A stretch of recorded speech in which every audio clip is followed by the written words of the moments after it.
गुरुर्ब्रह्मा गुरुर्विष्णु गुरुर्देवो महेश्वर गुरु साक्षात् परब्रह्म तस्मै श्री गुरवे नमः।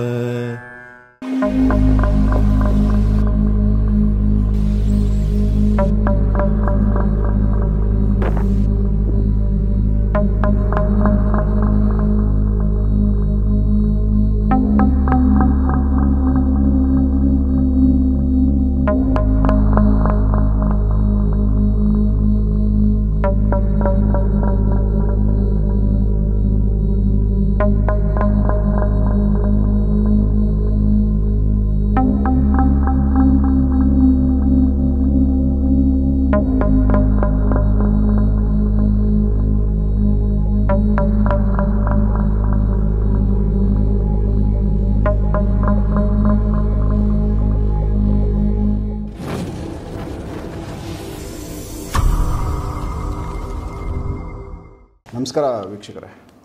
ಸೊ ಮೇಡಮ್, ಈಗ ಲಾಸ್ಟ್ ಎಪಿಸೋಡಲ್ಲಿ ನೀವು ಸೂರ್ಯಲೋಕದ ಬಗ್ಗೆ ಅಲ್ಲಿಂದ ಕೆಲವೊಂದಷ್ಟು ಅನುಭವಗಳು ಹೇಳಿದ್ರಿ. ಸೊ ಗ್ಯಾಲಕ್ಸಿ ಕಂಪ್ಲೀಟ್ ಈಗ ನಮ್ಮ ಏನು ಈ ಬ್ರಹ್ಮಾಂಡ ಅಂತ ನಾವು ಕರಿತೀವಿ. ಸೊ ಈ ಒಂದು ಇದರಲ್ಲಿ ನೀವು ಎಂಟ್ರಿ ಆಗಿರೋದು ಒಂದು ವಿಚಾರ. ಅದು ಯಾವ ರೀತಿ, ಯಾವ ಥರ ನೀವು ಅಲ್ಲಿಗೆ ಎಂಟ್ರಿ ಆದ್ರಿ, ಕಂಪ್ಲೀಟಾಗಿ ಅದನ್ನು ತಿಳಿಸಿ, ಮತ್ತು ಅಲ್ಲಿ ಏನೆಲ್ಲ ನೋಡಿದ್ರೆ. ಆಯ್ತು ಸರ್, ನಾನು ಆಂಡ್ರೋಮೆಡಾ ಗ್ಯಾಲಕ್ಸಿಗೆ ಹೋಗಿದ್ದೆ. ಆಂಡ್ರೋಮೆಡಾ? ಹೌದು, ಗುರುಜಿನೇ ಕರ್ಕೊಂಡು ಹೋಗಿದ್ದು. ಅದು ಒಂದು ಕ್ಷಣದಲ್ಲಿ ಗುರುಜಿನೇ ಹಿಂಗೆ ಅವ್ರು ಹೋಗ್ತಾ ಇರ್ತಾರೆ ಸರ್, ಅವ್ರ ಜೊತೆಗೆ ನಾವು ಹೋಗ್ತಾ ಇರ್ತೀವಿ. ನಾವು ಲೈಟ್ ಇಯರ್ಸ್ನಲ್ಲಿ ಹೋಗ್ತಾ ಇದ್ದೀವಿ. ನೀವು ಟ್ರಾವೆಲ್ ಏನ್ರಲ್ಲಿ ಮಾಡ್ತೀರಾ? ನನಗೊಂದು ಅರ್ಧ ಕಟ್ ಮಾಡಿದ್ದು ವೃತ್ತಾಕಾರದ ಮಣ್ಣಿಂದು, ಏನದು ನಡುವೆ ಸಿಮೆಂಟ್ ಇರುತ್ತೆ ಸರ್, ಕರ್ರಂದು ಸುತ್ತಲೂ ಕಟ್ ಅಂದ್ರೆ ವೃತ್ತವನ್ನ ಕಟ್ ಮಾಡಿದಾಗ ಹೆಂಗೆ ಅರ್ಧ ಸಿಗ್ತದೆ, ಈಗ ಒಂದು ಬಾಲ್ ಕಟ್ ಮಾಡಿದಾಗ ಆ ರೀತಿ ಇರುತ್ತೆ. ಅಂದ್ರೆ ಅದು ಈ ತರ ಹಿಂಗ್ ಗೋಲಿಂಗ್ ಇರುತ್ತೆ. ಹಾ, ಅದನ್ನ ಮಧ್ಯದಲ್ಲಿ ಕಟ್ ಮಾಡಿದಾಗ ಚಂದ್ರಾಕಾರ. ಹಾ, ಸೊ ಮಿಡ್ಲಲ್ಲಿ ಒಂದು ನಾವು ಕೂತ್ಕೊಳ್ಳೋಕೆ ಕಪ್ ಅಂದಿರುತ್ತೆ, ಸುತ್ತಲೂ ಸಿಮೆಂಟ್ ಕಲರ್ ಅಂದ್ ಇರುತ್ತೆ. ಅದ್ರ ಮೇಲೆ ನಾನು ನಿಂತಿರ್ತೀನಿ. ಗುರುಜಿ ಹತ್ರ ಗುರುಜಿ ಏನೂ ತಗೊಳಲ್ಲ, ಅವ್ರು ಹಂಗೆ ಬರ್ತಿರ್ತಾರ. ಆ ರೀತಿ ಆಂಡ್ರೋಮೆಡಾ ಗ್ಯಾಲಕ್ಸಿಗೆ ಹೋಗಿದ್ವಿ. ಅಲ್ಲಿ ಜನ ಊಟ ಮಾಡಲ್ಲ. ಅವ್ರು ಹಿಂಗೊಂದು ಸ್ಕ್ರೀನ್, ಅವ್ರದ್ದು ವರ್ಕ್ ಮಾಡೋದು ಸ್ಕ್ರೀನ್ ಟಚ್ ಸ್ಕ್ರೀನ್ ಇರುತ್ತೆ, ಗಾಳಿ ಒಳಗೆ ಹಿಂಗೆ. ಹೌದಾ? ಹಾಂ, ನಮ್ಮಂಗೆ ಹಿಂಗೆ ಮೊಬೈಲ್ ಆ ಟೈಪ್ ಏನೂ ಇರಲ್ಲ, ಗಾಳಿ ಒಳಗೆ ಅವ್ರು ಆಪ್ರೇಟ್ ಮಾಡ್ತಾರೆ. ಯಾವುದಾದ್ರೂ ಒಂದು ಜೀವಿ ಬಗ್ಗೆ ಅಥವಾ ವಸ್ತುವಿನ ಬಗ್ಗೆ ತಿಳ್ಕೊಬೇಕಂದ್ರೆ ಅದನ್ನು ಸ್ಕ್ರೀನ್ ಮೇಲೆ ಹಾಕಿದ್ರೆ ಸಾಕು, ಅದ್ರ ಡೀಟೇಲ್ಸ್ ಎಲ್ಲ ಬರ್ತದೆ. ಎಷ್ಟು ಉದ್ದ ಇದೆ, ಎಷ್ಟು ತೂಕ ಇದೆ ಅನ್ನೋದೆಲ್ಲ ಅದ್ರ ಡೀಟೇಲ್ಸ್ ಬರುತ್ತೆ. ಅದ್ರ ಬಯೋಡಾಟಾ ಅದ್ರ ಬಗ್ಗೆ ಬರುತ್ತೆ. ನೆಕ್ಸ್ಟ್ ಅವರು ಊಟ ಮಾಡಲ್ಲ, ಹಿಂಗೊಂದು ಸ್ಕ್ರೀನ್ ಇರುತ್ತೆ, ಅದ್ರ ಮೇಲೆ ಹಿಂಗೆ ಕೈ ಇಡ್ತಾರೆ. ತಮ್ಮ ಬಲಗೈ ಇಟ್ಟಾಗ ಅದರಿಂದ ಎನರ್ಜಿ ಪಡ್ಕೋತಾರೆ. ಅವೆಲ್ಲ ನೋಡೋಕೆ ರೋಬೋಟ್ಸ್ ಥರ ಇದ್ರು, ಅಂದ್ರೆ ಮನುಷ್ಯರ ಥರ ಇದ್ದಿದ್ದಿಲ್ಲ. ಮನುಷ್ಯರೇನಾ ಅವರು? ಮನುಷ್ಯರೇನ ಸರ್, ಅದ್ರ ರೋಬೋಟ್ಸ್ ಥರ ಇದ್ರು. ಆ ಗ್ರಹದಲ್ಲಿ ಒಂದು ಕೀಟ ಇರಲಿ, ಹಕ್ಕಿ ಆಗಲಿ ಏನೂ ಕಾಣಿಸ್ಲಿಲ್ಲ. ಅವೆಲ್ಲ ರೋಬೋಟ್ಸ್, ಅವರೇ ಎಲ್ಲ ವರ್ಕ್ ಮಾಡ್ತಾ ಇದ್ರು. ಹಂಗೆ ಒಂದ್ಸಲ ಕೈ ಇಟ್ರೆ ಎನರ್ಜಿಯನ್ನು ಪಡ್ಕೊತಾ ಇದ್ರು. ಯಾವತ್ತು ಊಟ ಏನು ಮಾಡ್ತಾ ಇರಲಿಲ್ಲ. ಆಮೇಲೆ ತಮ್ಮ ಇದನ್ನ ಪ್ರೊಟೆಕ್ಷನ್ ಮಾಡ್ಕೊಳಕ್ ಎಲ್ಲಾನು ಮಾಡಿದ್ರು. ನಾನೇ ಅಲ್ಲಿ ಹೋಗಿ ಒಂದ್ಸಲ ಸೀನ್ ಇದೆ ಅಂದ್ನಲ್ಲ ಸರ್, ಅದು ಸೀನ್ ಇದ್ದ ತಕ್ಷಣ ಅವರೆಲ್ಲ ಬಂದ್ರು, ಅವ್ರವ್ರಲ್ಲೇ ಮಾತಾಡಿದ್ರು. ಅವ್ರ ಭಾಷೆ ನನಗೆ ಅರ್ಥ ಆಗ್ಲಿಲ್ಲ. ಮಾತಾಡ್ತಾರೆ, ಕಮ್ಯುನಿಕೇಶನ್ ಇದೆ. ಅವ್ರ ಭಾಷೆಯಲ್ಲೇ ಮಾತಾಡಿದ್ರು. ಅದೇನಂತ ನನಗೆ ಗೊತ್ತಾಗಿಲ್ಲ. ಇನ್ನೇನೋ ಮಾಡ್ತಾರೆ ಇವರು ಅಂತ ಗುರುಜಿ ಬಾ ಅಂತ ವಾಪಸ್ ಕರ್ಕೊಂಡು ಹೋದ್ರು. ಕರ್ಕೊಂಡು ಹೋದಾಗ ಸ್ಪೇಸ್ನಲ್ಲಿ ಮಿಸೈಲ್ಗಳಿದ್ವು ಸಾಲ್ಕ. ಅವ್ನು ಟಚ್ ಮಾಡಿದ್ರೆ ಅವು ಬ್ಲಾಸ್ಟ್ ಆಗ್ತಾವೆ. ಅವ್ರ ಗ್ಯಾಲಕ್ಸಿಯನ್ನು ಪ್ರೊಟೆಕ್ಟ್ ಮಾಡ್ಕೊಳ್ಳೋಕ್ಕಾಗಿ ಅವ್ರು ಹಂಗೆ ಮಾಡ್ಕೊಂಡಿದ್ದಾರೆ. ಅಂದ್ರೆ ಅವ್ರದ್ದು ಗ್ಯಾಲಕ್ಸಿ ಅಂದ್ರೆ ಭೂಮಿ ಅಂತ ನಾವು ಅನ್ಕೋತೀವಿ, ಭೂಮಿಯಿಂದ ಹೊರಗಡೆ ಮೇಲೆಗಡೆ. ಹಾಂ ಸರ್, ಆಕಾಶದಲ್ಲಿ ಆಟೋಮೆಟಿಕ್ ಅವು ತೇಲಾಡ್ತಾ ಇದ್ದಾವೆ. ಹಾಂ, ತೇಲಾಡ್ತಾ ಇದಾವೆ. ಕರೆಕ್ಟಾಗಿ ಲೈನಲ್ಲಿ ಇದಾವೆ ಸರ್, 4 ಲೈನಲ್ಲಿ ಕರೆಕ್ಟಾಗಿ ಅವನ್ನ ಇಟ್ಟಿದ್ದಾರೆ. ಅವನ್ನೆಲ್ಲ ಅವ್ರು ನಮ್ಗಿಂತ 50 ವರ್ಷ ಮುಂದಿದ್ದಾರೆ ಅಂತ ಹೇಳಿದ್ರು. ಅದು ಟೆಕ್ನಾಲಜಿ ಒಳಗೆ ನಮ್ಗಿಂತ ಫಾಸ್ಟ್ ಇದಾರೆ ಅವರು. ಅಂದ್ರೆ ಅವರು ರೋಬೋ ತರ ನಿಮ್ ಕಣ್ಣಿಗೆ ಕಾಣಿಸಿದ್ದಾರೆ, ಬಟ್ ಅವರು ಆ ತರದೊಂದು ವೇಷ ಇದಾಕೊಂಡಿರೋದ, ಡ್ರೆಸ್ ಕೋಡ್ ಹಾಕೊಂಡಿರೋದ ಇರ್ಬೋದು ಸರ್. ಅವ್ರು ಕಂಡಿದ್ ಮಾತ್ರ ಹಂಗೆ, ಈಗ AI ಹೆಂಗ್ ಕಾಣಿಸ್ತಾವಲ್ಲ ಸರ್, ಆ ತರಾನೇ ಇದ್ರು ಅವರು. ಸೇಮ್ ನಾವೀಗ ರೋಬೋಗಳು ನೋಡ್ತೀವಿ ಆ ತರ ಇದ್ರು. ಮನುಷ್ಯರ ತರನೇ ಮಷಿನ್ ಎಲ್ಲ ಅದು ಹಾಕೊಂಡಿರೋದು. ನೆಕ್ಸ್ಟ್ ಇನ್ನೊಂದು ಗ್ಯಾಲಕ್ಸಿಗೆ ಹೋದ್ವಿ, ಅದ್ರ ಹೆಸರು ಗೊತ್ತಿಲ್ಲ. ಅಲ್ಲೆಲ್ಲ ಡೈನೋಸಾರ್ ತರ ಇದ್ರು, ಬಹಳಷ್ಟು ಎತ್ತರ ದಪ್ಪ ಇದ್ರು. ಅದು ಮೇಲ್ ಪೂರ್ತಿ ಕೆಂಪು ಮಣ್ಣಿಂದ ಮಾಡಿತ್ತು. ಬಹಳಷ್ಟು ಕೋಲ್ಡ್ ಇರೋದ್ರಿಂದ ಅವ್ರ ಮನೆಗಳನ್ನೆಲ್ಲ ಒಳಗೆ ಕಟ್ಕೊಂಡಿದ್ರು, ಭೂಮಿ ಒಳಗಡೆ. ಅವ್ರು ಹೆಂಗಿದ್ರು ಅಂದ್ರೆ ಒಳಗೆ ಮನುಷ್ಯರಿದ್ರು ಸರ್, ಹೊರಗೆ ಮಾತ್ರ ಡೈನೋಸಾರ್ ತರ ಕಾಣ್ತಾ ಇದ್ರು. ಒಳಗೆ ಹೋಗೋಕೆ ಮಾತ್ರ ಸಣ್ಣ ಮನುಷ್ಯರಾಗೆ ನಮ್ಮ ಥರನೇ ಹೋಗ್ತಾ ಇದ್ರು. ಗುಹೆ ಒಳಗೆ ಹೋಗ್ಬಾರ್ದು. ಅದು ಅದರಿಂದ ಮಣ್ಣನ್ನು ಸಿಮೆಂಟ್, ಇದು ಸುಣ್ಣ, ಆಮೇಲೆ ಬೆಲ್ಲ ಮತ್ತು ಹತ್ತಿ ಈ ಮೂರನ್ನು ಮಿಶ್ರಣ ಮಾಡಿ ಇನ್ನೊಂದೇನೋ ಹಾಕ್ತಾರೆ, ಅದು ನಂಗೆ ಹೇಳಿಲ್ಲ. ಅದೆಲ್ಲವನ್ನು ಮಿಶ್ರಣ ಮಾಡಿ ಅದರಿಂದ ಮನೆ ಕಟ್ಕೊಂತಾರೆ. ಆ ಮನೆ ಪೂರ್ತಿ ಬೆಚ್ಚಗಿರುತ್ತೆ ಯಾವಾಗಲೂ. ಅವ್ರಿಗೆ ನೀರಿಲ್ಲ ಸರ್, ಅವರು ಇದೇನು ಕೋಲ್ಡ್ ಏನು ಐಸ್ ಇರುತ್ತಲ್ಲ ಅದನ್ನೇ ಪೈಪ್ ಮೂಲಕ ಆ ಮನೆ ಹೀಟಿಗೆ ಅದು ಬೆಚ್ಚಗಾಗಿ ನೀರಾಗಿ ಬರುತ್ತೆ. ಅದನ್ನೊಂದು ಕ್ರಿಸ್ಟಲ್ ಬಾಲ್ನಾಗ ಸಂಗ್ರಹ ಮಾಡ್ತಾರೆ. ಮಂಜಿನವರು ಪೈಪ್ ಕನೆಕ್ಟ್ ಮಾಡಿರ್ತಾರೆ. ಆಮೇಲೆ ಪಿಲ್ಲರ್ನಾಗ ಮನೆ ಕಟ್ತಾರೆ ಸರ್. ಪಿಲ್ಲರ್ ಪ್ರತಿಯೊಂದು ಪಿಲ್ಲರ್ನಾಗೂ ಆ ರೀತಿ ಗಾಜಿನಿಂದ ನೀರು ಸಂಗ್ರಹ ಆಗಂಗೆ ಅವ್ರು ಮಾಡ್ಕೊಂಡಿರ್ತಾರೆ. ಆ ನೀರನ್ನ ಒಂದ್ ಕಡೆಗೆ ಸಂಗ್ರಹ ಮಾಡ್ಕೊಂಡು ಅವರು ಟಾಯ್ಲೆಟ್ಗೆ ಇದಕ್ಕೆ ಬಳಸ್ತಾರೆ. ಕುಡಿಯೋದಕ್ಕೆ ಸಪ್ರೇಟ್ ಅವನ್ನೇ ಬಳಸ್ತಾರೆ. ಅಡಿಗೆ ಮನೆಯಲ್ಲಿ ಜಾಸ್ತಿ ಸಾಮಾನು ಇರಲಿಲ್ಲ, ಒಂದ್ ಸಲ ಅಷ್ಟೇ ಚಹಾ ಮಾಡ್ಕೊಂಡು ಇದು ಮಾಡ್ತಾ ಇದ್ರು. ಆಮೇಲೆ ಹೊರಗಡೆ ಬಹಳಷ್ಟು ಕೋಲ್ಡ್ ಇರೋದ್ರಿಂದ ಒಳಗಡೆನೆ ಅವ್ರು ಗಾರ್ಡನ್ ಮಾಡ್ಕೊಂಡಿದ್ರು. ಮನೆ ಒಳಗಡೆ ಅದು ಪೂರ್ತಿ ಗ್ಲಾಸ್ ಇಂದ ಮುಚ್ಚಿರೋಂಥ ಗಾರ್ಡನ್. ಆ ಗ್ಲಾಸ್ ಅನ್ನ ರಬ್ಬರ್ ಇಂದ ಜಾಯಿನ್ ಮಾಡಿದ್ರು, ಹಿಡ್ಕೊಂಡಿತ್ತು. ಅದು ಗ್ಲಾಸ್ ಓಪನ್ ಆದಾಗ ಆ ರಬ್ಬರ್ ಹಿಂಗ್ ಆಟೋಮೆಟಿಕ್ ತಾನೇ ಹಿಂಗ್ ಒಳಗೆ ಹೋಗುತ್ತೆ ಸರ್. ಗ್ಲಾಸ್ ಪೂರ್ತಿ ಗ್ಲಾಸ್ ಆಗೇ ಉಳಿಯುತ್ತೆ. ಬ್ಲ್ಯಾಕ್ ರಬ್ಬರ್ ಇರುತ್ತೆ, ಅದ್ರ ಮೇಲೆ ಮತ್ತೆ ಮಣ್ಣಿಂದ ಒಂದು ಕವರ್ ಇರುತ್ತೆ. ಆ ಗ್ಲಾಸ್ ಕ್ಲೀನ್ ಮಾಡಕ್ ನಮ್ಮಂಗ್ ಕೈಲೇ ಎಲ್ಲ ಕ್ಲೀನ್ ಮಾಡಲ್ಲ ಅವರು.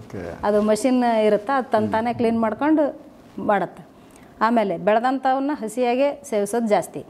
ಹಸಿ ಅಂದ್ರೆ ನಾವೀಗೇನು ಬೇಯಿಸಿ ತಿಂತೀವಲ್ಲ ಆ ಥರ ಇಲ್ಲ ಸರ್, ಹಸಿಯಾಗೆ ತಿನ್ನೋದು ಜಾಸ್ತಿ.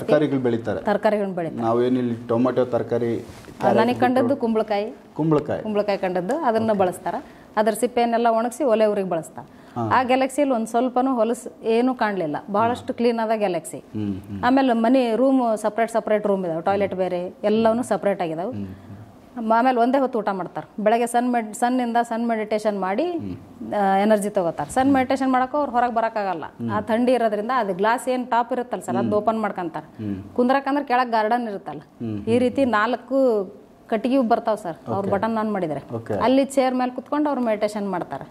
ಅಂದ್ರೆ ನಾವೀಗ ಒಂದು ಮಂಚ ಮಂಚ ಅಲ್ಲ ಸರ್, 4 ಹಲಿಗೆ ತರ ಜಾಯಿಂಟ್ ಆಗಿ ಪ್ಲಸ್ ಆಕಾರ ಆದಾಗ ಸೆಂಟರ್ ಕುತ್ಕೊಂಡು ಮೆಡಿಟೇಷನ್ ಮಾಡ್ತಾರೆ.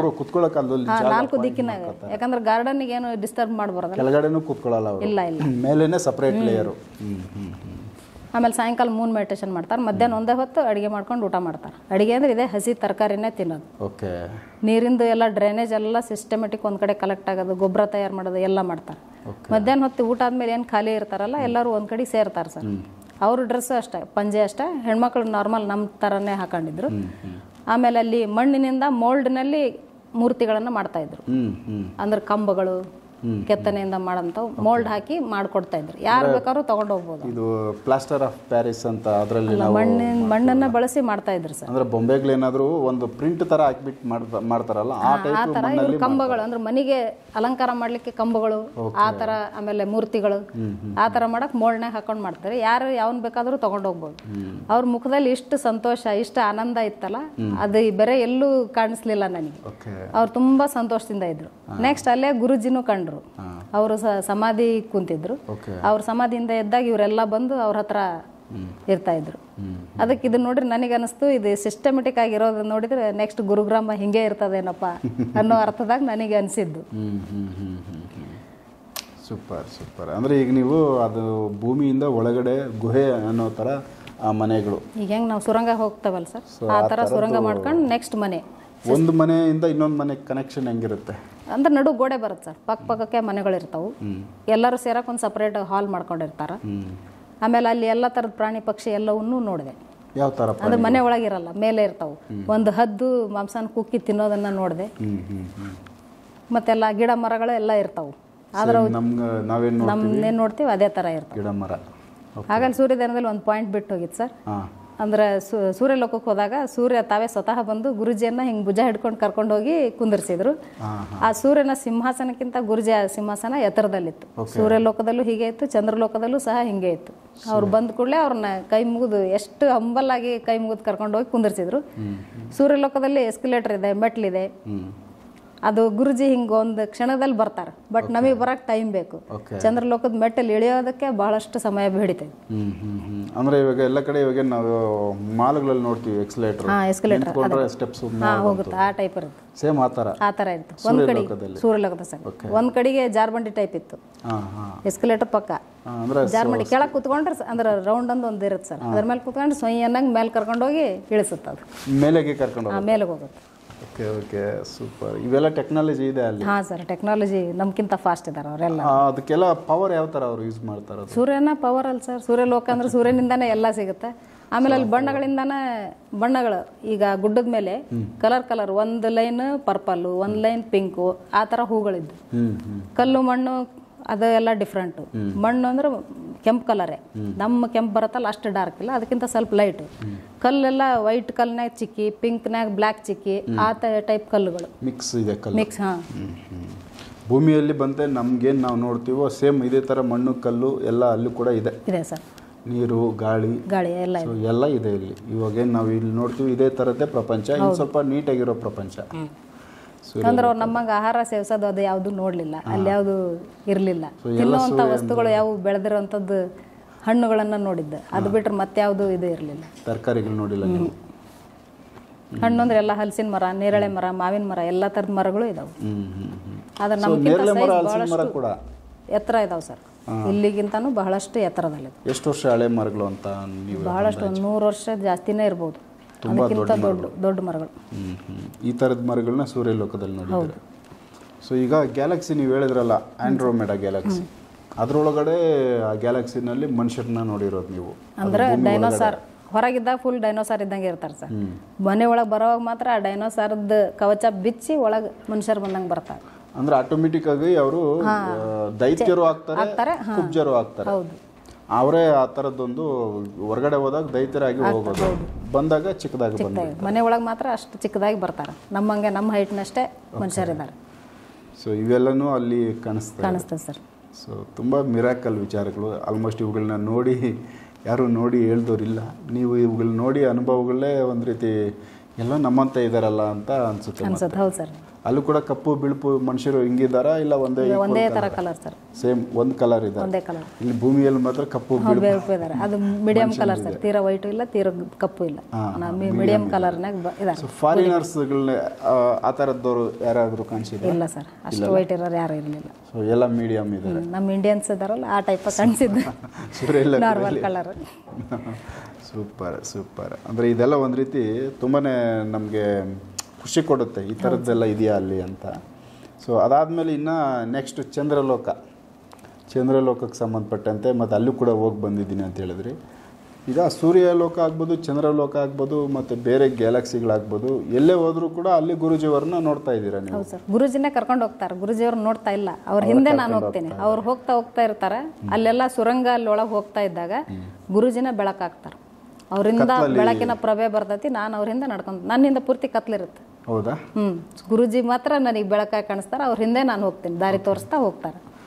ಒಂದ್ಸಲ ಈಗ ನೀವು ಒಬ್ಬರೇ ಹೋಗ್ಬೇಕಾದ್ರೆ ನಿಮ್ಮ ಜೊತೆನಲ್ಲಿ ಗುರುಜಿ ಅವ್ರ ಜೊತೆಲಿ ನೀವು ಒಬ್ಬರೇ ಇರ್ತೀರಾ, ಇಲ್ಲ ನಿಮ್ಮ ಥರ ಇನ್ನೂ ಬೇರೆಯವ್ರು ಇರ್ತಾರೆ? ನಾವು ಒಬ್ಬರೇ ಇರ್ತೀವಿ. ಸೊ ಯಾರೇ ಈ ಥರ ಹೋದ್ರು ಅವ್ರಿಗೆ ಸಿಂಗಲ್ ಆಗಿ ಅವರು ಎಲ್ಲರ ಜೊತೆಯಲ್ಲಿ ಹೋಗಿರೋ ಅನುಭವ? ಒಂದ್ಸಲ ಹೀಗೆ ಕ್ಲಾಸ್ನಲ್ಲಿ ಇದು ಮೆಡಿಟೇಷನ್ ಗುರುಮಾರ್ ಅವ್ರನ್ನ ಕೇಳಿದೆ, ಗುರುಜಿ ಹಿಂಗೆ ಇಷ್ಟೊಂದು ಜನರ ಜೊತೆಗೆ ಇರ್ತಾರ ಏನು ಒಬ್ರೇನಾ ಅಂತ. ಇಲ್ಲ, ಶ್ರೀಕೃಷ್ಣ ಹೆಂಗೆ 16,000 ಹೆಂಡತಿಯರ ಜೊತೆಗೆ ಸೂಕ್ಷ್ಮ ರೂಪದಲ್ಲಿದ್ನೋ ಅದೇ ಥರ ಇವರು ನಿಮಗೆ ಸೂಕ್ಷ್ಮ ರೂಪದಲ್ಲಿ ಇರ್ತಾರೆ. ಯಾರು ನಿಮ್ಮ ಸಮರ್ಪಣೆಯಿಂದ ಮಾಡ್ತೀರೋ ಅವರಿಗೆ ತೋರಿಸ್ತಾ ಹೋಗ್ತಾರೆ ದಾರಿ ಇವ್ರನ್ನ ಅಂತ ಹೇಳಿದ್ರು. ಗುರುಮಾರ್ ಅವ್ರ ಮಕ್ಕಳು ಇರ್ತಾರೆ. ಕೆಲವೊಂದ್ಸಲ ನನ್ನ ಮಗನೂ ಬರ್ತಾನೆ, ನಮ್ಮ ತಮ್ಮ ಮಗಳು ಬರ್ತಾರೆ ನಿಮ್ಮ ಜೊತೆ ಸೂಕ್ಷ್ಮ ಶರೀರ. ಹಾಂ ರೀ, ಸೂಪರ್ ಸೂಪರ್. ಅವರನ್ನು ಕೂಡ ಕೂರಿಸಿ ನೆಕ್ಸ್ಟ್ ಒಂದ್ಸಲ ಹಿಂಗೆ ಸಮುದ್ರ ದಂಡೆಯಲ್ಲಿ ಅಂದ್ರೆ ಅವ್ರು ಮೆಡಿಟೇಷನ್ ಮಾಡ್ತಾ ಇಲ್ಲ ಸರ್. ನನ್ನ ಮಗ ಅಂದ್ರೆ ಹತ್ತಿ ಕಟ್ಟಿಗೆ ಬಿತ್ತಿ ಕಟ್ಟಿಗೆ ಅಂತ ನಮ್ಮ ಕಡೆಗೆ ಒಂದು ಆಟ ಆಡ್ತಾರೆ, ಅದನ್ನ ಆಟ ಆಡ್ಸಿದ್ರು ಮಕ್ಕಳಿಗೆ. ಆಮೇಲೆ ನಾನು 4-5-6 ವರ್ಷದವಳು ಇದ್ದಾಗಿಂದು ಬಂದಿತ್ತು. ಅಂದ್ರೆ ಅಲ್ಲಿರುವಂಥ ಕೆಲವೊಂದು ಮೆಮೊರಿಗಳನ್ನ ಡಿಲೀಟ್ ಮಾಡಕ್ಕೆ ಅಲ್ಲಿ ಕರ್ಕೊಂಡು ಹೋಗಿದ್ರು ಅಂತ ಹೇಳಿದ್ರು.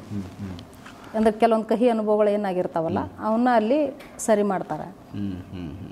ಅಂದರೆ ಈಗ ಚಂದ್ರಲೋಕದ ಬಗ್ಗೆ ನಾವು ಮಾತಾಡೋಣ. ಚಂದ್ರಲೋಕ ನಾವು ನೋಡಿರೋದು ಮೊನ್ನೆ ಕೂಡ ಚಂದ್ರಯಾನ್ 3 ನಮ್ಮಲ್ಲಿ ಲಾಂಚ್ ಮಾಡಿ ಅದು ಕೂಡ ಫೇಲ್ಯೂರ್ ಆಯಿತು. ಬಟ್ ಅದೊಂದು ಒಂದು ಅಟೆಂಪ್ಟ್ ಆಗಿದೆ. ಆ ಥರದ್ದೊಂದು ರಾಕೆಟ್ ಲಾಂಚ್ ಇವೆಲ್ಲ ಮಾಡೋದಿದೆ. ಚಂದ್ರಲೋಕ ಯಾವ ಥರ ಇದೆ, ನಮಗೆ ಗೊತ್ತಿಲ್ಲದಿರೋ ವಿಚಾರಗಳು ಏನೆಲ್ಲ ಇದ್ದಾವೆ ಅಲ್ಲಿ? ಚಂದ್ರಲೋಕ ಸಿಲ್ವರ್ ಬಣ್ಣದ್ದಿದೆ ಸರ್. ಅಲ್ಲೂ ಸಹ ನನಗೊಂದು ಶಿವಲಿಂಗವನ್ನು ತೋರಿಸಿದ್ರು. ಅಂದರೆ ಬೆಳ್ಳಿ, ಸಿಲ್ವರ್ ಅಂದರೆ ಬೆಳ್ಳಿ ಕಲರ್. ನೆಲ ಪೂರ್ತಿ ಬೆಳ್ಳಿ ಕಲರ್ ಇದೆ. ಅದ್ರ ಮೇಲೆ ಅವ್ರು ನಡ್ಕೊಂಡು ಹೋಗ್ತಾರೆ. ಒಬ್ಬ ಹೆಣ್ಮಗಳು ನೋಡಿದೆ, ಬಿಳಿ ಸೀರೆ ಊಟ ಅಂತ ಹೆಣ್ಮಗಳು. ಚಂದ್ರದೇವ ದಾರಿ ತೋರ್ಸಕ್ ನಮ್ಮನ್ನು ಕಳ್ಸಿದ್ರಲ್ಲಿ. ಅಲ್ಲಿ ಒಂದು ಶಿವಲಿಂಗ ಇತ್ತು, ಅದು ಪಾತಾಳ ಲಿಂಗ ಅಂತ ಹೇಳಿದ್ರು. ಅದು ಯಾರು ಸ್ಥಾಪನೆ ಮಾಡಿದ್ದು ಗುರುಜಿ ಅಂತ ಕೇಳಿದಾಗ ಎಲ್ಲ ಗುರುಗಳು ಯಾರು ಚಂದ್ರಲೋಕವನ್ನ ಸಂದರ್ಶನ ಮಾಡಿದಾರಲ್ಲ ಅವರೆಲ್ಲರೂ ಸೇರಿ ಅದನ್ನ ಮಾಡಿದ್ದಾರೆ ಅಂತ ಹೇಳಿದ್ರು. ಅದಕ್ಕೆ ಎಲ್ಲ ಪೂಜೆ ನಡೆಯುತ್ತೆ. ಅಲ್ಲಿನೂ ನೀರು ಬೀಳ್ತಾ ಇತ್ತು ಸರ್. ನೀರಿದೆ ಅಲ್ಲಿ? ನೀರು ಅಂದ್ರೆ ಈಗೇನು ಜಲಪಾತ ನಾವೇನು ನೋಡ್ತೀವಿ ಆ ಥರ ನೀರು ಇಲ್ಲ ಸರ್, ಪೂರ್ತಿ ಹಿಮ ರೂಪದಲ್ಲಿ ಗಟ್ಟಿಯಾಗಿದೆ ಅಲ್ಲಿ. ಗಟ್ಟಿಯಾಗಿದೆ, ಅದು ಕರಗುತ್ತೆ ಸ್ವಲ್ಪ. ಸ್ವಲ್ಪ ಬಿಸಿ ಬಿಸಿ ಇದ್ದಾಗ ಕರಗುತ್ತೆ ಸರ್, ಅಲ್ಲಿ ಬಿಸಿ ಬಂದಾಗ. ಬೇರೆ ಟೈಮ್ನಾಗ ಘನ ರೂಪದಲ್ಲೇ ಅಲ್ಲಿ ನೀರಿದೆ. ಸೊ ಅಲ್ಲಿ ಕೂಡ ಜನ ಇದಾರೆ ಸರ್. ಅಲ್ಲಿ ನನಗೆ ಯಾರು ಕಂಡಿಲ್ಲ, ಚಂದ್ರದೇವ ಒಂದೇ ನೋಡಿದ್ದ. ಯಾವ ಥರ ಚಂದ್ರದೇವ ಯಾವ ಥರ ಇದ್ದಾರೆ? ಅವ್ರ ಮುಖ ನನಗೆ ಸ್ಪಷ್ಟವಾಗಿಲ್ಲ ಸರ್. ಅವರು ಬೆಳ್ಳಿ ಬಣ್ಣದ ಪಂಜೆ ಹಾಕೊಂಡು ಬೆಳ್ಳಿ ಕಿರೀಟ ಹಾಕೊಂಡು ಕೂತಿದ್ರು ಅದರಲ್ಲಿ, ವೈಟ್ ಆ್ಯಂಡ್ ವೈಟ್. ಚಂದ್ರ ಬಗ್ಗೆ ನನಗೊಂದು ತಪ್ಪು ಕಲ್ಪನೆ ಇತ್ತು ಸರ್. ಚಂದ್ರ ಇಬ್ಬರು ಹೆಂಡ್ತಿರನ್ನ ಮಾಡ್ಕೊಂಡ್ರು, ಅವರಿಗೆ ಸರಿಯಾಗಿ ಅಂದ್ರೆ ಗುರುಜಿ ಪ್ರಕಾರ ನನಗೆ ಒಬ್ಬರೇ ಹೆಂಡ್ತಿ ಇರ್ಬೇಕು ಅನ್ನೋದು ಒಂದು. ಒಬ್ರನ್ನ ಚೆನ್ನಾಗಿ ನೋಡ್ಕೊಂಡ್ರು, ಇನ್ನೊಬ್ರನ್ನ ಚೆನ್ನಾಗಿ ನೋಡ್ಕೊಂಡಿರ್ಲಿಲ್ಲ. ಇದಕ್ಕಾಗಿ ನಾನು ಅಲ್ಲಿ ಹೋದಾಗ ಕ್ಷಮೆ ಕೇಳಿದೆ. ಅದೆಲ್ಲ ಇರೋದೆ ಅದ್ರ ಸಲುವಾಗಿ ನನ್ನಲ್ಲಿ ಕಲೆಗಳಿದಾವು ಅಂತ ಚಂದ್ರದೇವ ಹೇಳಿದ್ರು. ಚಂದ್ರನಲ್ಲಿ ಏನ್ ಕಲೆ ಕಾಣ್ತಾವಲ್ಲ ಅದ್ರ ಸಲುವಾಗಿ ಇದಾವು ಅಂತಂದ್ರು. ಮತ್ತೆ ಕ್ಷಮೆ ಕೇಳಿ ಮುಂದೆ ಬಂದೆ. ಓಕೆ, ಕನ್ನಡದಲ್ಲೇ ಮಾತಾಡ್ತಾರೆ? ಹಾಂ ಸರ್. ನಿಮ್ಮ ಜೊತೆ ಮಾತಾಡಿದ್ರೆ ಲಿಪ್ ಮೂವ್ಮೆಂಟ್ ಆಗಲ್ಲ ಸರ್, ಬರೀ ಕೇಳಿಸುತ್ತೆ. ಅವ್ರು ಮಾತಾಡಿದ ಯಾರು ಲಿಪ್, ಗುರುಜಿ ಇದ್ರು ಗುರುಜಿ ಲಿಪ್ ಮೂವ್ಮೆಂಟ್ ಮಾಡಲ್ಲ ಸರ್, ನಾನು ಮಾಡಲ್ಲ, ಬರೀ ಕೇಳಿಸುತ್ತೆ. ಮನಸ್ಸಿನ ಭಾಷೆ ಅದು, ಮನಸ್ಸಿನ ಭಾಷೆ ಇದು. ಸೊ ಇದೊಂಥರ ಅಡ್ವಾನ್ಸ್ ಆಗೈತೆ, ಅದು ಟೆಲಿಪತಿ ಅಂತ ನಾವು ಹೇಳ್ಬೋದು. ಓಕೆ, ಅಂದ್ರೆ ರೆಗ್ಯುಲರ್ ಆಗಿ ಮನಸ್ಸಲ್ಲಿ ಮಾತಾಡಿದ್ದು ಅವ್ರ ಮನಸ್ಸಿಗೆ ಅರ್ಥ ಆಗುತ್ತೆ. ಮತ್ತೆ ಅವ್ರ ಕೆಲವೊಂದು ಪ್ರಶ್ನೆಗಳನ್ನ ಕೇಳ್ತೇನೆ, ಅವರು ಉತ್ತರ ಕೊಡ್ತಾರೆ. ಅದೇ ನನಗೆ ಅರ್ಥ ಆಗುತ್ತೆ, ಅವ್ರಿಗೂ ಅರ್ಥ ಆಗುತ್ತೆ. ಇದು ಮನಸ್ಸಲ್ಲಿ ಕಮ್ಯುನಿಕೇಶನ್. ಹೌದು ಸರ್, ಒಟ್ಟಲ್ಲಿ ಲಿಪ್ ಮೂವ್ಮೆಂಟ್, ತುಟಿಯಿಂದ ಮಾತಾಡಲ್ಲ. ಸೂಪರ್ ಮೇಡಮ್, ಇದೆಲ್ಲ ಅನುಭವಗಳು ತುಂಬ ಚೆನ್ನಾಗಿದೆ. ಆಮೇಲೆ ಈಗ ಭೂಮಿನಲ್ಲಿ ಈಗ ನಾವು ನೋಡ್ತೀವಿ, ಚಂದ್ರ ಬಂದು ಇಲ್ಲಿಂದ ತುಂಬ ನೀಟಾಗಿ ಕಾಣಿಸ್ತಾರೆ. ಅಲ್ಲಿ ಹೋದಾಗ ಬರೀ ಮಂಜುಗಡ್ಡೆನೇ ಅಂತ ನೀವು ಹೇಳ್ತಾ ಇದ್ದೀರಾ. ಭೂಮಿ ಫುಲ್ ಫ್ಲಾಟ್ ಆಗಿರೋದು ಸಿಲ್ವರ್ ಕಲರಲ್ಲಿ ಇದೆ, ಬೆಳ್ಳಿ. ಅಲ್ಲಿ ಅಂದ್ರೆ ಸೀದಾ ಚಂದ್ರನ ಆಸ್ಥಾನಕ್ಕೆ ಹೋಗಿದ್ವಿ ಸರ್. ನೆಕ್ಸ್ಟ್ ಒಂದು ಗುಹೆ ಒಳಗೆ ಕರ್ಕೊಂಡೋಗಿ ಆ ಪಾತಾಳ ಲಿಂಗವನ್ನು ದರ್ಶನ ಮಾಡಿಸಿ. ಲಿಂಗ ಯಾವ ಕಲರ್ ಇತ್ತು ಮೇಡಮ್? ಲಿಂಗ ಅಂದ್ರೆ ನಾರ್ಮಲ್ ನಮ್ಮ ಕಲ್ಲು ಇರುತ್ತಲ್ಲ ಸರ್, ಅದು ಉದ್ಭವ ಆಗಿದ್ದು ಕಪ್ಪು ಕಚ್ಚ ಇದ್ದಂಥ ಕಪ್ಪು ಲಿಂಗ ಇತ್ತು. ಅದು ಬೃಹತ್ ಇತ್ತು, ಅದಕ್ಕೆಲ್ಲ ಬೆಳ್ಳಿ ಕವಚ ಹಾಕಿದ್ರು. ಮೇಲೆ ಸ್ವಲ್ಪ ಕಾಣೋಂಗೆ ಇದು ಮಾಡಿದ್ರು. ಆಮೇಲೆ ಅಲ್ಲಿ ಹೂಗಳ ಬಗ್ಗೆ ಹೇಳ್ತೇನೆ ಸರ್. ಅಲ್ಲಿ ಹೂಗಳು ಬಾಡೋದಿಲ್ಲ. ಹೌದಾ? ಸೂರ್ಯಲೋಕದಲ್ಲೇ ಆಗಲಿ ಚಂದ್ರಲೋಕದಲ್ಲೇ ಆಗಲಿ ಆ ಏರಿಸಿದಂಥ ಹೂಗಳು ಬಾಡದೇ ಇರುವಂಥ ಹೂಗಳು. ಓಕೆ, ಅಂದ್ರೆ ಪ್ಲಾಸ್ಟಿಕ್ ಅಲ್ಲ ಸರ್, ನಾರ್ಮಲ್ ಹೂಗಳೇ. ಶಿವನ್ಗೆ ಅಲ್ಲಿ ಪೂಜೆಯನ್ನು ಮಾಡಿದ್ರಲ್ಲ ಆ ಹೂವ. ಆಮೇಲೆ ದಳಗಳೆಲ್ಲ ಬಹಳಷ್ಟು ಸ್ಮೂತ್ ಆಗಿರ್ತಾವೆ. ಇಲ್ಲಿ ಗುಲಾಬಿ ಹೂವಿಗಿಂತನೂ ಮೆದುವಾದ ದಳಗಳು ಅಲ್ಲಿ ಇರ್ತಾವೆ. ಸೊ ಅಲ್ಲಿ ಪೂಜೆ ನಡೀತದೆ, ಶಿವಲಿಂಗ ಪೂಜೆ ಮಾಡ್ತಾರೆ ಸರ್. ಸೊ ಚಂದ್ರನೇ ಮಾಡ್ತಾರಾ? ಗೊತ್ತಿಲ್ಲ ಸರ್, ಅವರು ಮಾಡಿಸ್ತಾರೆ. ಇಲ್ಲ ಯಾವಾಗೂ ಚಂದ್ರ ಅಥವಾ ಸೂರ್ಯದೇವನ್ ನೋಡಿದ್ದು ಅವ್ರ ಆಸ್ಥಾನದಲ್ಲೇ, ಮತ್ತೆ ಬೇರೆ ಏನು ಮಾಡ್ತಾ ಇರೋದನ್ನ ನಾನು ನೋಡಿಲ್ಲ. ಚಂದ್ರದೇವನ ಆಸ್ಥಾನದಲ್ಲಿ ಅವ್ರ ಹೆಂಡತಿ ಮಕ್ಕಳನ್ನು ನೋಡಿದ್ದೇನೆ, ಆದ್ರೆ ಚಂದ್ರದೇವನ ಆಸ್ಥಾನದಲ್ಲಿ ಚಂದ್ರದೇವ್ರನ್ನೊಬ್ಬರನ್ನೇ ನೋಡಿರೋದು. ಸೊ ಅವ್ರದ್ದು ಫ್ಯಾಮಿಲಿ ಇದೆ ಅಲ್ಲಿ? ಹಾಂ ಸರ್, ಅವ್ರಿಗೂ ಇದೆ. ಆಮೇಲೆ ಈಗ ನಮಗೆ ಗಾಳಿ ಅಲ್ಲಿ ಇಲ್ಲ ಅಂತ ಹೇಳ್ತಾರೆ, ಚಂದ್ರಲೋಕದಲ್ಲಿ ಗಾಳಿ ಇಲ್ಲ ಅಂತಾರೆ. ಅದು ನೀವು ಅಲ್ಲಿ ಹೋದಾಗ ಆ ಥರದ್ದೇನೋ ಅನುಭವ ಆಯ್ತು? ಹಂಗೇನು ಅನಿಸಿಲ್ಲ ಸರ್. ಗಾಳಿ ಇದೆ ಇರ್ಬೋದು, ನಾವು ಅದನ್ನ ಹೇಳಕ್ಕಾಗಲ್ಲ, ನಮಗೆ ಅಷ್ಟೊಂದು ಜ್ಞಾನ ಇಲ್ಲಲ್ಲ ಸರ್. ನಾವು ಈ ರೀತಿ ಮೆಡಿಟೇಷನ್ ಅಲ್ಲಿ ಮಾತ್ರ, ಸೂಕ್ಷ್ಮದಲ್ಲಿ ಮಾತ್ರ ಗಾಳಿ ಅವಶ್ಯಕತೆ ಇರಲ್ಲ ನಿಮ್ಗೆ ಅಲ್ಲಿ. ಇರ್ಬೋದು. ಆಮೇಲೆ ನನ್ನ ಸೂಕ್ಷ್ಮ ಶರೀರಕ್ಕೆ ಬಾಲನೂ ಐತಿ, ಬಾಲ ನನಗೆ ಕಾಣಿಸುತ್ತೆ. ಬಾಲ ಇತ್ತ? ಹಾ ಸರ್, ಸೂರ್ಯಲೋಕದಲ್ಲಿ ಏನೆಲ್ಲ ಮನುಷ್ಯರನ್ನು ನೋಡಿದ್ನಲ್ಲ ಅವ್ರಿಗೆಲ್ಲರಿಗೂ ಬಾಲ ಐತಿ. ಎಲ್ಲರಿಗೂ ಬಾಲ ಇದೆ. ಚಂದ್ರಲೋಕದಲ್ಲೂ ಈಗ ಹನುಮಂತನಿಗೆ ಹೆಂಗ್ ಮಂಗ್ಯಾಗ ಬಾಲ ಇರ್ತತಲ್ಲ, ಸೇಮ್ ಹಂಗೆ ಲಾಸ್ಟಿಗೆ ಕರ್ರನ್ ಕೂದಲನೂ ಇರ್ತಾವ. ಹೌದು. ಸೊ ಈಗ ನೀವು ಸೂಕ್ಷ್ಮ ಶರೀರ ಹೋದಾಗ ನಿಮಗೂ ಕೂಡ ಬಾಲ ಇತ್ತು? ಹೌದು ಸರ್, ಒಂದ್ಸಲ ಬಾಲ ನಾನೇನೋ ತಪ್ಪು ಮಾಡಿದ್ರೆ ನನಗೆ ಹೊಡಿತು ಸರ್, ಹಂಗೂ ಆಗಿದೆ. ನಿಮಗೆ ಹೊಡೆದಿದೆ? ಹೌದು. ಅಂದ್ರೆ ಅದು ನಿಮ್ಮನ್ನೇ ಕಂಟ್ರೋಲ್ ಮಾಡ್ತದೆ ಅಂತ ಆಯ್ತು. ಅಂದ್ರೆ ಅದಕ್ಕೆ ಏನಾದ್ರು ಪ್ರಾಬ್ಲಮ್ ಮಾಡಿದ್ರೆ ಕಂಟ್ರೋಲ್ ಮಾಡುತ್ತೆ. ಅಂದ್ರೆ ಮೆಟ್ಲು ಇಳಿಯುವಾಗ ನಾನು ಬಹಳಷ್ಟು ಮೆಟ್ಲಿದ್ದು, ಕಿರಿದಾದ ಮೆಟ್ಲು ಇರೋದಕ್ಕೆ ಇಳಿಲಾರ್ದ ಹಿಡ್ಕೊಂಡು ನಾನು ನಿಂತಿದ್ದೆ. ಗುರುಜಿ ನನ್ನ ಬಾಲ ಜಗ್ಗಿದ್ರು, ಅವ ದಪ್ಪ ಅಂತ ಬಿದ್ದೆ ನಾನು. ಅದಕ್ಕೆ ನಾನು ಜಗ್ಗಿಸಿದ್ದೆ ಅಲ್ಲ, ನೀನು ಇಳಿಲಿಲ್ಲಲ್ಲ ಅನ್ನೋ ಕಾರಣಕ್ಕೆ ಅದು ಹೊಡಿತು. ಸೂಪರ್ ಮೇಡಮ್, ಇವೆಲ್ಲ ಒಂದು ರೀತಿ ಸೂಕ್ಷ್ಮ ಶರೀರಕ್ಕೆ ಬಾಲ ಇದೆ ಅನ್ನೋದು ಗುರುಜಿಯವರೇ ಹೇಳಿ ನಮಗೆ ಫಸ್ಟ್ ತಿಳಿಸಿದ್ದು. ಹೌದು ಸರ್. ನೀವು ಸ್ವತಃ ಸೂಕ್ಷ್ಮ ಶರೀರ ಏನೋ ಮಾಡಿದಾಗ ನಿಮ್ಗೆ ಅನುಭವಕ್ಕೆ ಬಂತು. ಹೌದು, ನಿಮಗೂ ಬಾಲ ಇದೆ, ಜೊತೆಯಲ್ಲಿ ಅಲ್ಲಿದ್ದವ್ರಿಗೆ ಯಾರೆಲ್ಲ ಒಂದು ಈ ಥರದ್ದು ಕಾಣಿಸಿದ್ದಾರೆ. ಈಗ ಏನು SMS ಮಾಡ್ತಾ ಅಲ್ಲಿ ಸೂರ್ಯಲೋಕದಲ್ಲಿ ಏನಿದಾರಲ್ಲ ಗುರುಗಳ ಕೆಲಸವನ್ನ ಮಾಡ್ತಾ ಇರೋರು ಎಲ್ಲರಿಗೂ ಬಾಲ ಇದೆ. ಆಮೇಲೆ ಇನ್ನೊಂದು, ಸಮುದ್ರದಲ್ಲಿ, ಸೂರ್ಯಲೋಕದ ಸಮುದ್ರದಲ್ಲಿ ನಡ್ಕೊಂಡು ಹೋಗುವಾಗ ಗುರುಜಿ ಪಾದಗಳ ಮಾರ್ಕಲ್ಲಿ ಮೂಡೋದಿಲ್ಲ.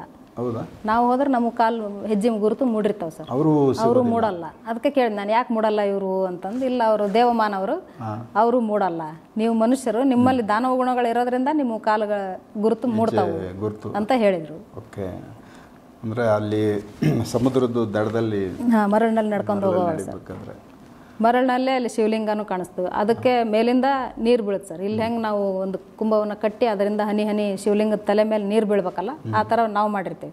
ಅಲ್ಲಿ ಹಾಗೆ ಬೀಳುತ್ತೆ. ಅದು ಹೆಂಗೆ ಬೀಳುತ್ತೆ ಅದು ಟೆಕ್ನಾಲಜಿ ಗೊತ್ತಿಲ್ಲ. ಸೊ ನೀರು ಮಾತ್ರ ಕಾಣಿಸುತ್ತೆ. ಅದರ ಕಟ್ಟಿರೋದಂಥ ಏನೂ ಅಲ್ಲಿ ಕಾಣಿಸೋದಿಲ್ಲ. ಓಕೆ, ತುಂಬಾ ವಿಶೇಷವಾದ ವಿಚಾರಗಳು ಮೇಡಮ್. ಒಂದ್ಸಲ ಹಿಂಗೆ ಸ್ಫಟಿಕದ ಲಿಂಗ ಸರ್, ಈಗ ಹೆಂಗೆ ಗಾಜು ಈ ಕಡೆಯಿಂದ ನೋಡಿದ್ರೆ ಆ ಕಡೆ ಕಾಣಿಸುತ್ತಲ್ಲ, ಆ ಥರ ಪೂರ್ತಿ ಸ್ಫಟಿಕದ ಲಿಂಗ ಬಹಳಷ್ಟು ಬೃಹತ್ತಾಗಿತ್ತು. ನಾನು ಅದ್ರ ಮುಂದೆ ಇಷ್ಟೇ ಸಣ್ಣ ಸೈಜ್ ಕಾಣ್ತಾ ಇದ್ದೆ. ಒಂದು ಸುತ್ತ ಹಾಕಿ ಬಂದೆ. ಲಿಂಗದ ಮುಂದೆ ಸಹಜವಾಗಿ ಬಸವಣ್ಣ ಇರೋದು ಕಾಮನ್, ಅಲ್ಲೂ ಸಹ ಬಸವಣ್ಣ ಇತ್ತು. ಅಲ್ಲೂ ಇದೆ. ಹಾಂ, ಆ ಲಿಂಗದ ಪೀಠ ಉತ್ತರಕ್ಕೆ ಬಾಗಿರುತ್ತೆ ಯಾವಾಗಲೂ. ಅದು ಉತ್ತರಕ್ಕೆ ಬಾಗಿತ್ತು. ನಮಸ್ಕಾರ ಮಾಡಿ ಮುಂದೆ ಹೋದೆ, ಅಲ್ಲಿ ಬಸವಣ್ಣ ಇತ್ತು. ಬಸವಣ್ಣ ಈ ಕಡೆಯಿಂದ ಇದು ನೋಡಿದ್ರೆ ದಕ್ಷಿಣಕ್ಕೆ ಕಾಣಿಸುತ್ತಲ್ಲ, ಬಸವಣ್ಣ ಎದುರಿಗೆ ಲಿಂಗ ಇರೋದು ಅಂತ ತಿರುಗಿ ನೋಡಿದಾಗ ಲಿಂಗ ಅಲ್ಲೇ ಟರ್ನ್ ಆಗಿತ್ತು. ಆಮೇಲೆ ಬಸವಣ್ಣನ ಕಡೆ ನೋಡಿದಾಗ ಬಸವಣ್ಣ ಎದ್ದು ನಿಂತ್ಕಂತು. ಬಸವಣ್ಣ ಯಾಕೆ ಎದ್ದು ನಿಂದಿರ್ತೈತಿ ಅಂತ ಮತ್ತೆ ಈ ಕಡೆ ತಿರುಗಿ ನೋಡಿದಾಗ ಆ ಲಿಂಗದ ಜಾಗದಾಗ 3 ತ್ರಿಮೂರ್ತಿಗಳು ಬಂದಿದ್ರು. ಇವರೇ ಬ್ರಹ್ಮ, ವಿಷ್ಣು, ಮಹೇಶ್ವರ. ಇವ್ರು 3 ಬಂದಾಗ ನಾನು ಕೈ ಮುಗಿದೆ ಆಶೀರ್ವಾದ ಮಾಡಿದ್ರು. ಅವ್ರ ಕೈಯಿಂದ ಗೋಲ್ಡನ್ ಕಲರ್ ಲೈಟ್ ಬಂತು ನಿಮಗೆ, ನನಗೆ 3 ಲೈಟು 3 ರೇಸ್ ಆಗಿ ನನ್ನ ಹತ್ರ ಬಿತ್ತು. ನಾನು ಅಲ್ಲೇ ನಿಂತಲ್ಲೇ ಟರ್ನ್ ಆಗತ್ತೆ ಸರ್, ಪೂರ್ತಿ ರೊಟೇಟ್ ಆದೆ. ಅದು ಒಂದು ಅವ್ರಿಗೆ ಒಂದು ಪ್ರದಕ್ಷಿಣೆ ಹಾಕ್ದಂಗ ನೀವು ಮಾಡಿ. ಇಲ್ಲ ಸರ್, ಅವ್ರ ಇದ್ರಿಗೆ ಹೆಂಗಿದ್ರೆ ಟರ್ನ್ ಆದೆ. ಅವ್ರು ಅಲ್ಲೇ ಇದ್ರು. ಆಮೇಲೆ ನೆಕ್ಸ್ಟ್ ಆಶೀರ್ವಾದ ಮಾಡಿ ನಿನಗೆ ಜವಾಬ್ದಾರಿ ಕೊಡ್ತಾರೆ, ಅದನ್ನು ನಿರ್ವಹಿಸು ಸರಿಯಾಗಿ ಅಂತ ಹೇಳಿದರು. ಸರಿ ಅಂತ ಹಿಂಗೆ ಕೈ ಮುಗಿದು ಹಿಂಗೆ ಎದ್ದೇಳಷ್ಟೊತ್ತಿಗೆ ಅವ್ರ 3 ಇಲ್ಲ, ಲಿಂಗ ಆಸ್ ಯೂಶುವಲ್ ಮತ್ತೆ ಹೆಂಗಿತ್ತು ಬದಲು ಹಾಗೆ ಇತ್ತು. ಅಲ್ಲೇನೆ ಅವ್ರದ್ದು ಒಂದು ದರ್ಶನ ಕೊಟ್ಟು ಹೋದ್ರು. ಹೌದು. ಇನ್ನೂ ಒಂದ್ಸಲ ಸೂರ್ಯಲೋಕಕ್ಕೆ ಹೋದಾಗೂ ಅವ್ರ ಪತ್ನಿ ಸಮೇತರಾಗಿ ಬಂದಿದ್ರು. ವಿಷ್ಣು, ಲಕ್ಷ್ಮಿ, ಶಿವ, ಪಾರ್ವತಿ, ಬ್ರಹ್ಮ, ಸರಸ್ವತಿ. ವಿಷ್ಣುವಿನ ಹತ್ರ ಕೈ ಮುಗಿದಾಗ ಅವರು ಆಶೀರ್ವಾದ, ಅವರು ಸೇಮ್ ಕೈಯಿಂದ ಇದು ಬಂತು, ಗೋಲ್ಡನ್ ರೇಸ್ ಬಂತು. ಆ ರೇಸ್ ಬಂದಾಗ ನನ್ನ ಸೂಕ್ಷ್ಮ ಶರೀರ ಪೂರ್ತಿ ಖಾಲಿ ಟ್ರಾನ್ಸ್ಪರೆಂಟ್ ಇರುತ್ತೆ ಸರ್, ಗಾಜಿನ ಥರ.